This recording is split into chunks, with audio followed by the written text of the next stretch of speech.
Поднялся сейчас по канатной дороге на смотровую площадку, которая называется Стелла Марис. Правда, это не совсем смотровая площадка, но я специально так отошел, чтобы показать небольшой лесок здесь. Хайфа — это не только море, тут и горы, и леса. Правда, некоторые деревья пострадали под варварскими топорами людей. Еще тут были лесные пожары. Иногда так смотришь на деревья сверху и видишь такие проплешины в лесной чаше. Еще люди рассказывали, что слышали жалобный стон птиц, которые спасались от огненного ада после пожаров с опаленными перьями. Очень грустные истории. Но радует, что хоть немножко леса сохраняются, и Хайфа, наверное, один из лесных городов тоже. То, что вы видите сейчас, это только начало леса, это даже не лес еще. А лес он выше, на горе Кармель.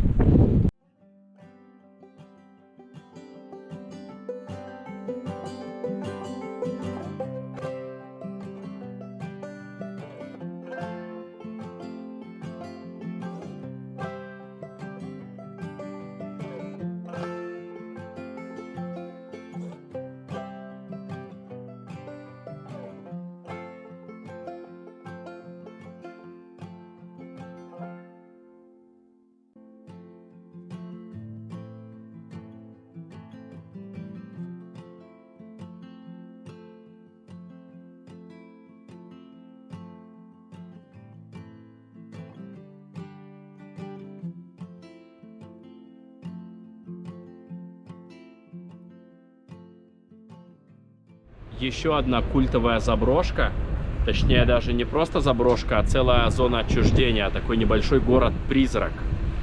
У меня много личных историй с этим местом. Когда-то тут была большая автобусная станция, и мы пацанами не раз совершали паломничество за сигаретами. Как раз тут лазили, тут было людно, куча баров, ресторанов, а сейчас это превратилось в такие пустоши безлюдные, и место просто ветшает и ветшает. И представьте, что эта зона отчуждения растягивается так на несколько километров вперед. Вот, кажется, за этот забор перешагни и проваливаешься сквозь текстуры, попадаешь в лиминальное пространство. Лично у меня немножко чувство дезориентации или какой-то такая тревоги, когда я нахожусь в таких вот безлюдных, просто покинутых местах. Но что-то красивое в этом все-таки есть. Вот так вот я сейчас тут гуляю, и у меня возникают такие вспышки фантомной боли. Я смотрю, сейчас тут такой новый модный район, а когда-то здесь был стадион, футбольное поле. Неподалеку, кстати, я тут учился в школе. Какой-то период времени я рос в этом районе. Я помню, мне всегда хотелось уехать хоть куда. А сейчас, когда через долгое время я тут гуляю, такое ощущение, что меня никто не узнает, а я вернувшийся Одиссей. И так изменилось, конечно. У меня ностальгические чувства стали пробиваться. Лавочка под деревом, старый двор, где прошло детство босоногое. А сейчас смотришь, уже другие облюбовали наши старые места.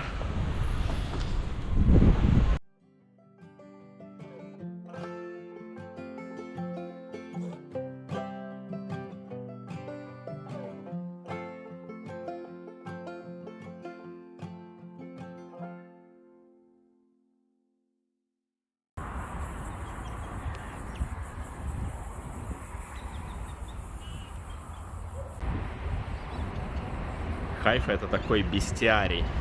У нас тут много разной живности бегает, в частности дикие кабаны. Вообще, как местная достопримечательность. Дикий кабан, кстати, это такой швейцарский нож в мире животных. Они мощные, быстрые, сильные, всеядные.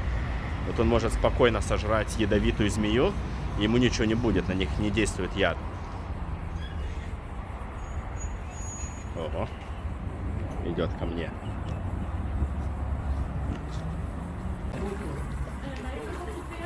Красавчик. У него такое рыльце, как лопата, он ей может спокойно рыхлить землю.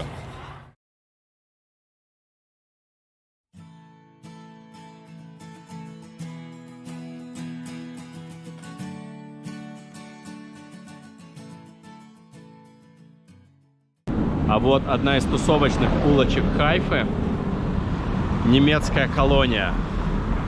Мошава Германит на иврите называется. Ее еще строили немцы до создания Израиля, темплеры.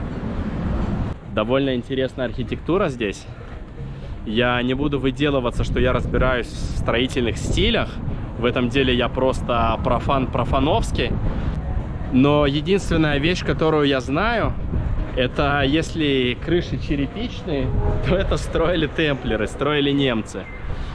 Потому что по всему Израилю обычно просто плоские вот эти крыши. А тут так чуть-чуть поинтереснее.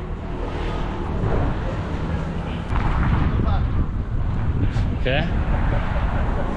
אני מצלם. מה זה הוסטל? מה זה הוסטל? מה יש פה? כן. זה קומה, הוסטל, קומה משרדים. יפה. כן. מה אתה מצלם? לא, אני מצלם. לא, אני צלם. אתה צלם? לא, אני פשוט עושה בלוג שלי ביוטיוב. נייס. אני גם גר במקרה בחיפה, אז החלטתי גם לעשות פה את הבלוג. נייס. זה היינו תוצר בחיפה. כן? הוא אדריכל. יפה. יפה. יאללה, תהנה. תודה, תודה.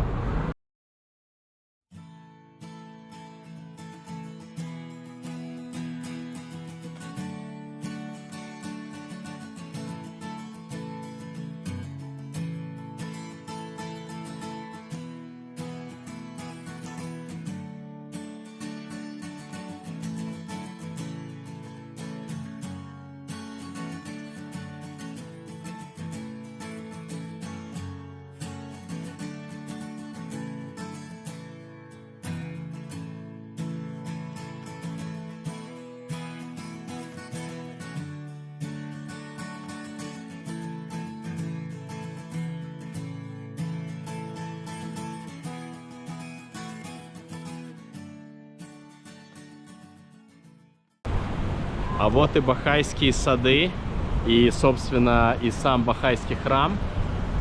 Не знаю, насколько его видно отсюда. Чтобы полноценную экскурсию сделать, я советую сверху, с Таелет Люи. С аллеи Люи спуститься вниз. Сейчас вряд ли я уже это буду делать, потому что и так кучу времени потратил. Что забавно, когда я был маленький, я почему-то думал, что бахайские сады — это и есть висящие сады Семирамиды. И до какого-то времени я на самом деле так думал. А что касается садов Семирамиды и самой Семирамиды, если уж я заговорил, наверняка там выглядело все по-другому.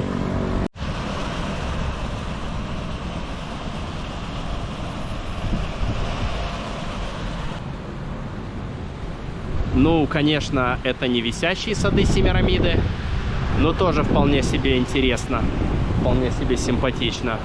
А что касается именно самой Семирамиды и ее садов, то много спекуляций на этот счет. Кто-то вообще говорит, что это вымышленный персонаж или как образ.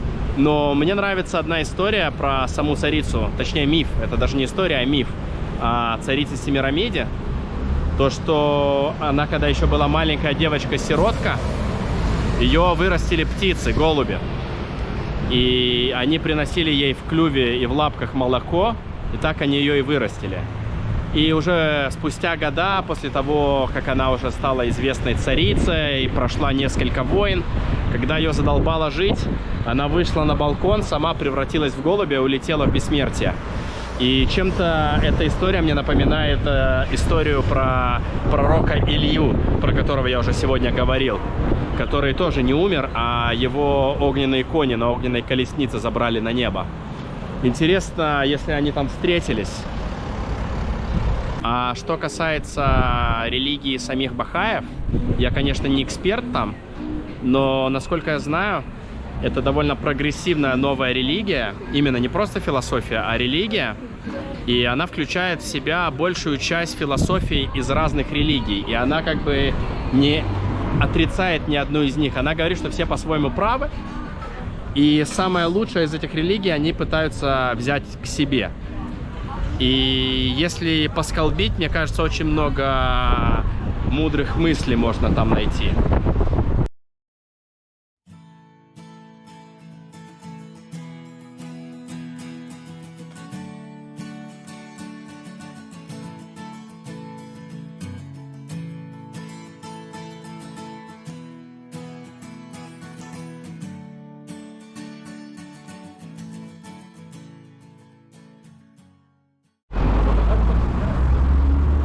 Я приехал сейчас в нижнюю часть города, в сам нижний город, даунтаун. И если раньше это место было известно больше как просто какие-то непонятные магазины с паленой одеждой, какие-то меняли деньги по-черному, такое довольно сумеречное место было, то сегодня это чуть ли не одна из главных артерий города. Она растянулась на несколько километров и превратилась в одно сплошное тусе. Тут тусят и днем, и вечером. Еле парковку нашел, к слову. Хотя будничный день и ничего не предвещало. Но я тут крутился минут 25, пока что-то более-менее нашел. Вспомнилась одна история, которая произошла со мной в этом месте. Давным-давным-давно, пацаном еще был. И вроде незначительный момент, но он у меня отложился в памяти, я сейчас его расскажу. Когда-то давно, когда только в Израиль приехали, ну, я был совсем еще малым пацаном, и тогда модно было, это такие кроссовки футбольные с шипами. И я не знал, где их купить, и как-то увидел тут на одной из витрин. И маме своей сказал, типа, я хочу кроссовки, и увидел в Нижнем городе продают. И мы с мамой пошли пешком искать эти кроссовки паленые здесь. Протопали, наверное, минут 40 в поисках этих кроссовок. В итоге нашли. Мне мама купила эти кроссовки. Они были так себе качества, но я был очень доволен, потому что я о них мечтал. Это такие футбольные настоящие кроссовки. А потом, когда вернулись домой, то возле дома в ларьке продавались дешевле и лучше такого же плана. Но зато этот поход с мамой у меня вот так вот отпечатался в голове. И сейчас я тут гуляю, вспоминаю, как мы с ней шли. Тогда еще не было этих модных кафешек.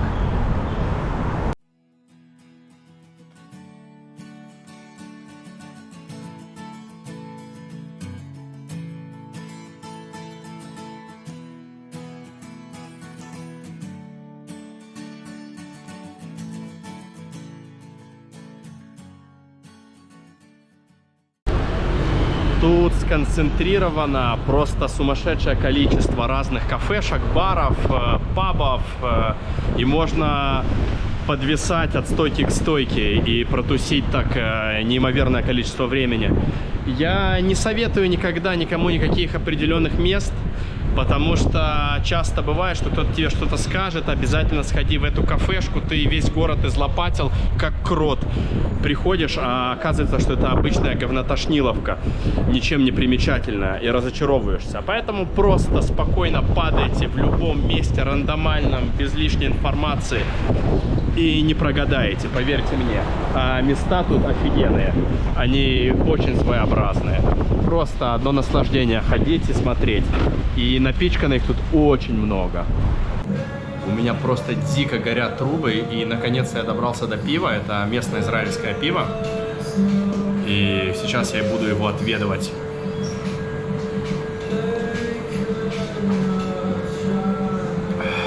Кайф.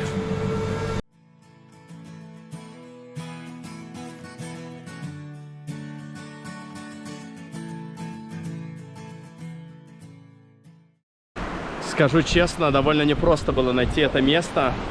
Я ехал, наверное, минут 40 по бездорожью. Дорога змеилась в разные стороны, но все-таки я нашел. Я не знаю, как эта ржавая посудина тут оказалась. Может быть, судно просто дрейфовало и его выкинуло на мель. В итоге мы видим такую ржавую посудину. Такой остов ржавеющий. Я не знаю, сколько времени оно тут находится, но выглядит это максимально пиратски.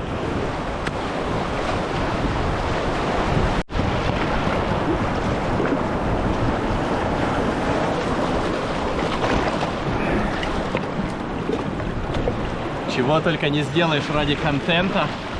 В итоге я нахожусь на этом разрушенном ржавом судне. Так что не стесняйтесь писать ваши комментарии, ваши впечатления. У меня, как вы видите, впечатление моря в прямом смысле. Я обожаю скелеты городов, скелеты кораблей. И вот, наконец-то, я нашел такое место неподалеку от города, в котором живу. Я первый раз здесь нахожусь, поэтому у меня впечатления на самом деле не замыленные, а очень даже свежие. Место топчик по Фабоним. Доехать сюда не так-то просто, но если вы отчаянно любите путешествовать и исследовать не попсовые места, то очень советую. Вот он, красавчик.